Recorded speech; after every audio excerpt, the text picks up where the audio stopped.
सभी को जय हिंद। मैं एडवोकेट एच एस जटराना और ex NCC officer 1 Delhi armoured squadron Rohini. आज हम आप लोगों के लिए एनसीसी लेक्चर का एक और इम्पोर्टेंट टॉपिक लेके आए हैं। आज के टॉपिक का नाम है टारगेट की पहचान और उसका बयान, यानी indication and description of the target. इससे पहले हम इस टॉपिक की ओर आगे बढ़ें, इसको समझाएं, आप हमारे चैनल को सब्सक्राइब कीजिए। टारगेट की पहचान और उसका बयान ये फील्ड क्राफ्ट का टॉपिक है और लड़ाई के मैदान में ये बहुत ज्यादा इंपॉर्टेंट है। किस लिए? कि हमारे पास में हथियार भी हैं, हम लेके चल रहे हैं, हमारे पास में एमुनेशन भी है, लेकिन यदि हमको दुश्मन के बारे में पता नहीं चलेगा तो हमारे उन हथियार और उस एमुनेशन का कोई यूज नहीं होगा। तो इसलिए सेक्शन कमांडर के लिए जरूरी है कि वो अपने जवानों के लिए सही फायर का कराने के लिए वो टारगेट की पहचान करें और उनका बयान सही तरीके से करें, ताकि सही तरीके का फायर दुश्मन के ऊपर दिया जा सके। अब लड़ाई के मैदान में जमीन पर टारगेट कौन से होते हैं, यानी जमीनी निशान और लक्ष्य वो अस्पष्ट हो सकते हैं, वो क्लियर नहीं होंगे। क्यों? कि आप एक ऐसी जगह आप मौजूद रहेंगे जिस जमीन के बारे में या जिस जगह के बारे में आप नहीं जानते हैं, वो चाहे हमारे अपने देश के अंदर हो या किसी दूसरे देश के अंदर हो। इसलिए सेक्शन कमांडर के लिए वो जरूरी है कि हर जवान को टारगेट की पहचान कराना। It is the duty of the section commander. तो टारगेट क्या है? टारगेट एक वो लक्ष्य है जहां पर सही और बिल्कुल मजबूत उपयुक्त फायर दिया जाता है, यानी जहां फायर डलवाना है वो टारगेट होती है। जहां कैजुअलिटी दुश्मन की होनी है, दुश्मन का जमावड़ा है, उस दुश्मन के ऊपर फायर किया जाना है, उस दुश्मन को बताने के लिए ही वो टारगेट कहलाता है। दूसरे जमीनी निशान, यानी जमीनी निशान वह लक्ष्य है कि जिसका हम फायर के लिए यूज करेंगे, यूज होता है। और जमीनी निशान की बनावट मैदान भी हो सकती है, एक बगीचा भी हो सकता है, एक मकान भी हो सकता है, एक पुल भी हो सकता है। ये आपको ध्यान रखने की जरूरत है। अब टारगेट की आप पहचान कैसे करेंगे, टारगेट कितने तरीके के होते हैं, तो आपको ध्यान देने की जरूरत है। टारगेट दो तरह के होते हैं, एक आसान टारगेट और दूसरा मुश्किल टारगेट, यानी कठिन टारगेट। आसान को आप इजी टारगेट कहेंगे और कठिन या मुश्किल को आप डिफिकल्ट टारगेट कहेंगे। जो इजी टारगेट है, इजी टारगेट दो तरह का होता है। वो कहता कि एक वर्णन के द्वारा और दूसरा दिशा या रेंज के द्वारा, या दोनों से। सबसे पहले आप देखेंगे वर्णन के द्वारा। तो वर्णन के द्वारा किस तरीके से आपको सेक्शन कमांडर हुक्म देगा और कैसे आपको टारगेट की पहचान कराने की कोशिश करेगा। वो बोलेगा नंबर 1 सेक्शन पुल, या नंबर 1 सेक्शन बगीचा। तो ये उसने आप दिखा दिया, आपको बता दिया कि जो आपका टारगेट है वो बगीचा है। जितनी भी हरकत दुश्मन की सेक्शन कमांडर को मालूम हुई है, उसने ऑब्जर्व की है, उसने बता दिया कि बगीचा या पुल है। तो आप ये एक ऐसी प्रोमिनेंट जगह है या बगीचे और पुल को आप जो है पहचानने में गलती नहीं करेंगे। दूसरे दिशा या रेंज के द्वारा, या दोनों से। तो दिशा से संकेत कैसा है, आप ये देखेंगे नंबर 1 सेक्शन बाएं। नंबर 1 सेक्शन के जितने भी जवान हैं, एक सेक्शन में 10 जवान होते हैं, ये भी ध्यान रखने की आपको जरूरत है, हम अपनी पहली वीडियो में आपको बता चुके हैं। तो नंबर 1 सेक्शन बाएं बगीचा। तो नंबर 1 सेक्शन के जवानों ने बाईं साइड में देखा, यानी बाईं डायरेक्शन में देखा, बाईं दिशा में देखा और वहां बगीचे पर सबका ध्यान गया।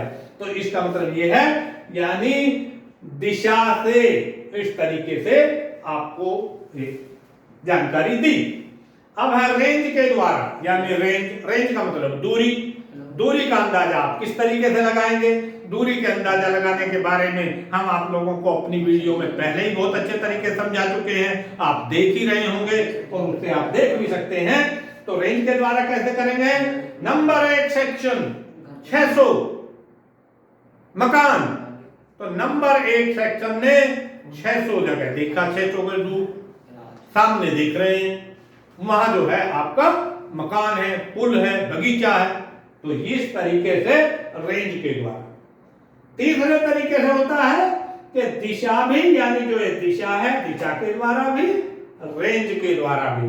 वो कैसे बताया जाएगा? नंबर 1 सेक्शन बाएं 600 बगीचा, यानी दिशा भी आ गई और रेंज भी आ गई। रेंज का मतलब दूरी भी आ गई, दिशा का मतलब डायरेक्शन भी आ गई।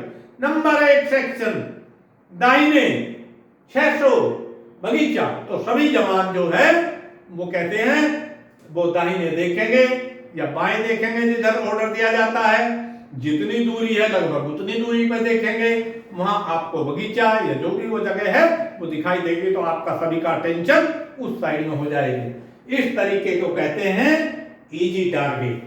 अब है डिफिकल्ट टारगेट, यानी कठिन टारगेट। कठिन जो है वो 3 तरीके से आप मालूम कर सकते हैं। इजी को 2 तरीके से मालूम किया था, या 3 तरीके से। नंबर 1, दिशा की सामान्य रेखा के द्वारा। कैसे आपको आदेश दिया जाएगा? नंबर 1 सेक्शन पूरा बाएं, यानी नंबर 1 सेक्शन को पूरा बाएं, यानी पूरा बाएं, जितना आपका बाएं बाजू की साइड में जितनी दूरी है आप उधर देखना है। ये है नंबर 1 सेक्शन पूरा बाएं, यानी 90 डिग्री की तरफ आपको देखना है।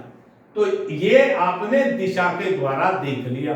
नंबर 1 सेक्शन दाहिने, पूरा दाहिने, अब उन्होंने पूरा दाहिने की तरफ देखा, यानी वो उनकी हद हो गई पूरा दाहिने। अब है मशहूर जाना पहचाना कोई संदर्भ बिंदु है, नंबर 2। कैसे बोलेंगे? नंबर 1 सेक्शन 600 दाएं, पीपल का पेड़, नाम पीपल। इस तरीके से आपको इंडिकेशन ऑफ टारगेट बताया जाएगा। फिर से देखें, नंबर 1 सेक्शन 600 दाएं, पीपल का पेड़, यानी पीपल का पेड़ है, और फिर उसको क्लियर करेगा नाम पीपल। इस तरीके से आपको इंडिकेशन ऑफ टारगेट के बारे में जानकारी दी जाएगी।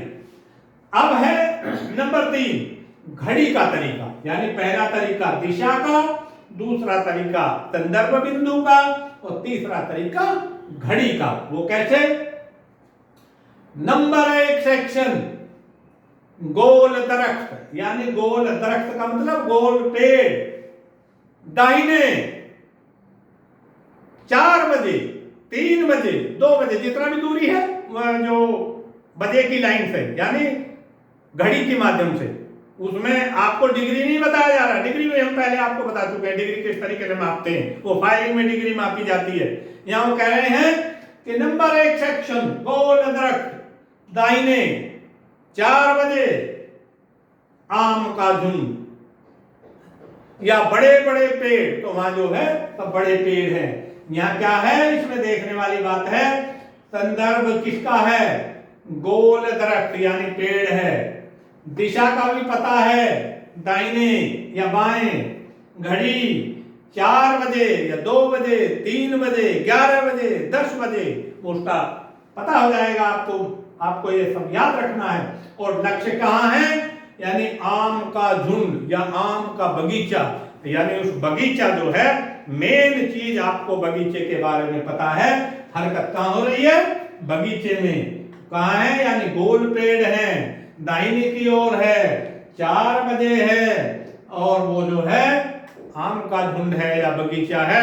तो आपको ध्यान हो गया, और इसी को ही हम कहते हैं टारगेट की पहचान और उसका बयान, जिसको indication and description of the target भी कहा जाता है। मुझे उम्मीद है और लगता है कि आज का टॉपिक आपको पूरे तरीके से क्लियर हो गया होगा। आपको ये वीडियो कैसी लगी, इस बारे में आप अपनी ओपिनियन दें। इस वीडियो को लाइक करें, इस वीडियो को आप शेयर भी कीजिए, इस वीडियो के बारे में आप अपना कमेंट भी जरूर लिखें और साथ ही हमारे वीडियो को लाइक करना और सब्सक्राइब करना ना भूलें और अपने दोस्तों में इसको शेयर करना भी न भूलें। जब तक कि अगली वीडियो के साथ में ना आ जाएं, तब तक के लिए जय हिंद।